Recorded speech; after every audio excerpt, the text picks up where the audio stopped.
Gotta find my way to you, even though you're next to me. No matter what I do, your heart is drifting out of reach. Head underwater, I'm swimming harder, trying to keep this alive. Gotta find my way to you, now that our love has capsized.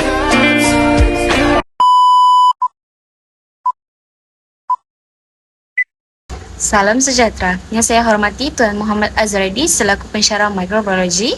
Pada hari ini, kumpulan kami terdiri daripada 6 orang, termasuk saya Narifa binti Japar, dan rakan seperjuangan saya ingin membentangkan satu tajuk khas yang menarik, iaitu Cryptococcus.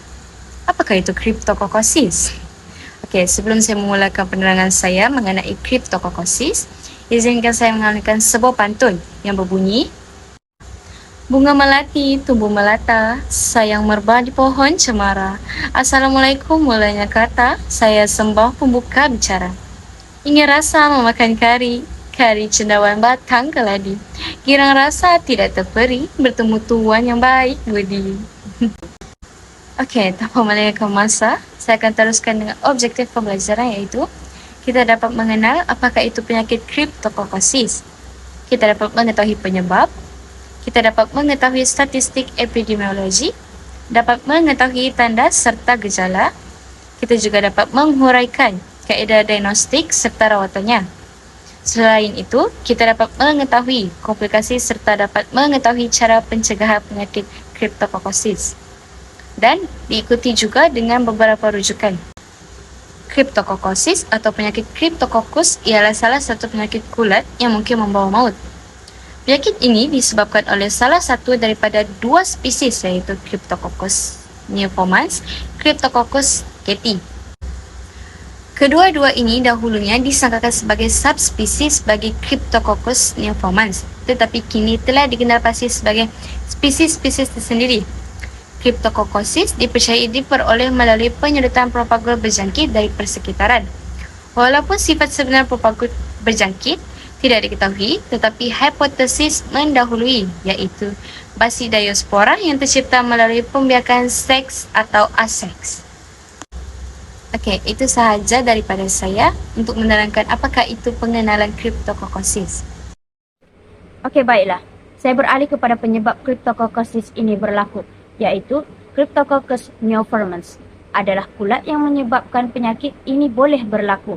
Biasanya banyak ditemukan di dalam tanah. Jika anda secara tidak sengaja menghidu kulat tersebut, paru-paru anda akan terinfeksi.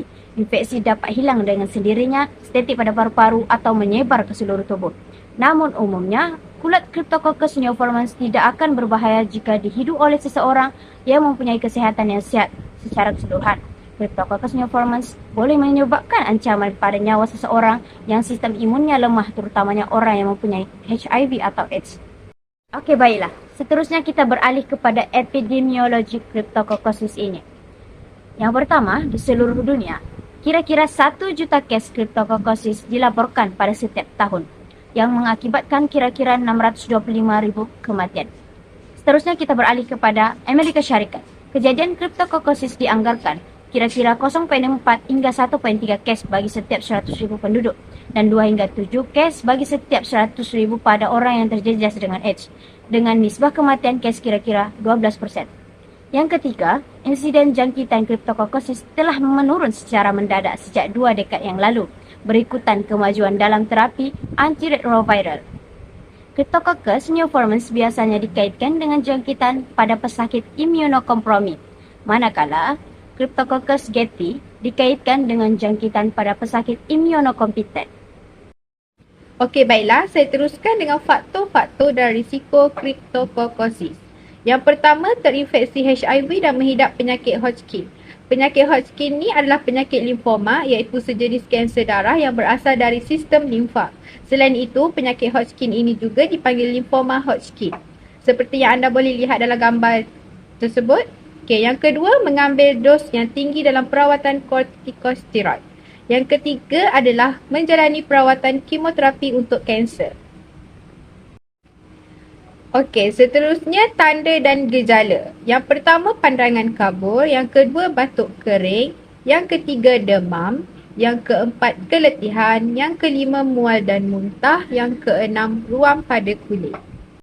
Kaedah diagnostik. Yang pertama ialah CT scan atau MRI untuk menunjukkan kawasan jangkitan di otak. Yang kedua pula, ujian serologi iaitu CSF terhadap cerebrospinal dan darah mungkin membuktikan bahawa orang tersebut mempunyai simptom cryptococcosis.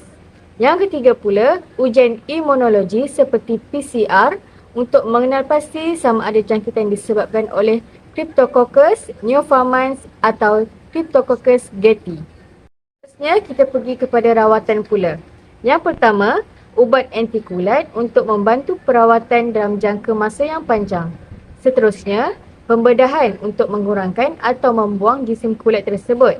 Yang ketiga pula, ubat amoterisin B, flucytosine dan fluconazole untuk rawatan jangkitan di paru-paru. Komplikasi penyakit Cryptococcus. Komplikasi bagi penyakit Cryptococcus ialah pengumpulan cecair di dalam otak, koma dan kehilangan pendengaran. Seterusnya, sawan, kerosakan buah pinggang, sakit otot dan sendi. Yang terakhir, demam, loya dan muntah. Pencegahan penyakit Cryptococcus. Pencegahan bagi penyakit Cryptococcus ialah elakkan sentuhan dengan kawasan yang tercemar dengan acuan, terutamanya jika anda mempunyai sistem imun yang lemah. Kekalkan sistem imun yang sebaik mungkin, contohnya dengan mengambil makanan dan minuman yang berkhasiat. Jika anda pernah menghidapi Cryptococcus sebelum ini, sentiasa ikuti jadual temujanji dengan doktor supaya penyakit itu tidak berulang di kemudian hari. Kesimpulannya, Cryptococcosis ini merupakan kulat yang berbahaya dan menyebabkan penyakit yang memudaratkan manusia. Oleh itu, kita perlulah berhati-hati dan mencegahnya sebelum ia berlaku dengan lebih teruk. Cara untuk mengesan atau mengurangkan simptom kulat ini harus mengikuti nasihat doktor dan menjalani pelbagai ujian yang perlu dilakukan bagi mengetahui lebih lanjut berkaitan Cryptococcosis ini. Ini adalah senarai rujukan yang kumpulan kami guna untuk menghasilkan slide ini. Sekiranya ingin mengetahui dengan lebih lanjut, boleh melayari link yang disediakan. Mungkin itu sahaja sebuah presentation kami pada kali ini. Terdetik rasa untuk menanggung kasih, maka kepada lecturer kecil tapak tangan niru saya tadahkan. Sekian, terima kasih. Sebelum berakhir, kami ada sediakan video tentang Cryptococcosis.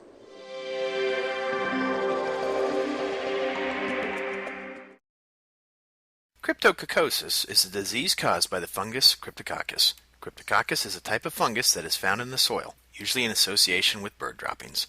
The major species of Cryptococcus that cause illness in humans is Cryptococcus neoformans, which is found worldwide.